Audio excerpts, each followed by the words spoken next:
And that trip, in some very important ways, is the reason that I'm standing here today. Really, one of the first steps. Fields of the Wood memorializes the place where, on June 13th, 1903, the one true Church of God was restored to the earth after an absence of 1,600 years. Early that morning, a self-taught former Quaker by the name of A.J. Tomlinson climbed alone to the top of one of the Blue Ridge Mountains, and he was determined to grab hold of God and not let go.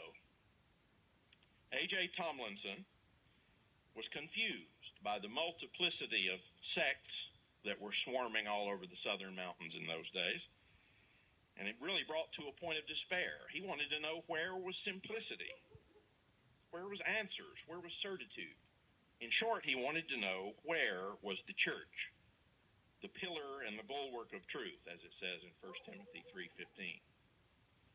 So he went to the top of the mountain, and there's a stone tablet on the spot now, and it says that right at this spot, A.J. Tomlinson prayed and prevailed.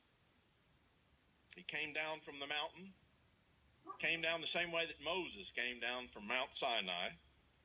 He staggered back to the small congregation of Pentecostal mountaineers, of which he was the pastor.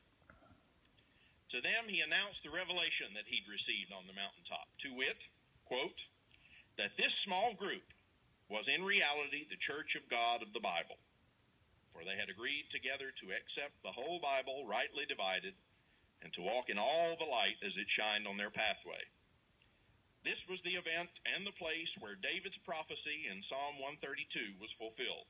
I will not give sleep to mine eyes, nor slumber to mine eyelids, until I find out a place for the Lord, an habitation for the mighty God of Jacob.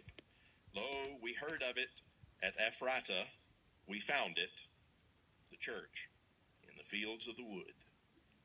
Psalm 132, verses 4 through 6.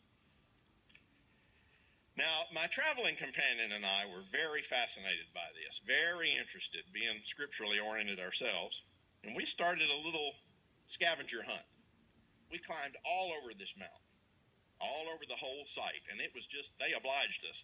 It was absolutely peppered with biblical plaques and theological monuments, and we climbed over it all day long and trying to put together some sort of systematic theology for these people.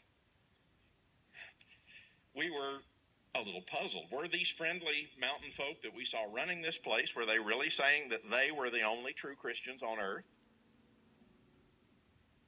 Did they really believe that the Holy Spirit had totally withdrawn himself from humanity for 1,600 years?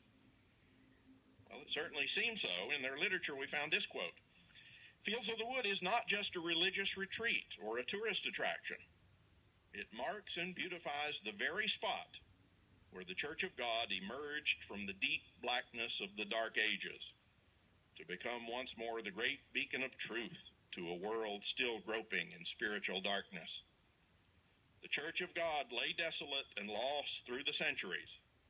We found it again in the fields of the wood.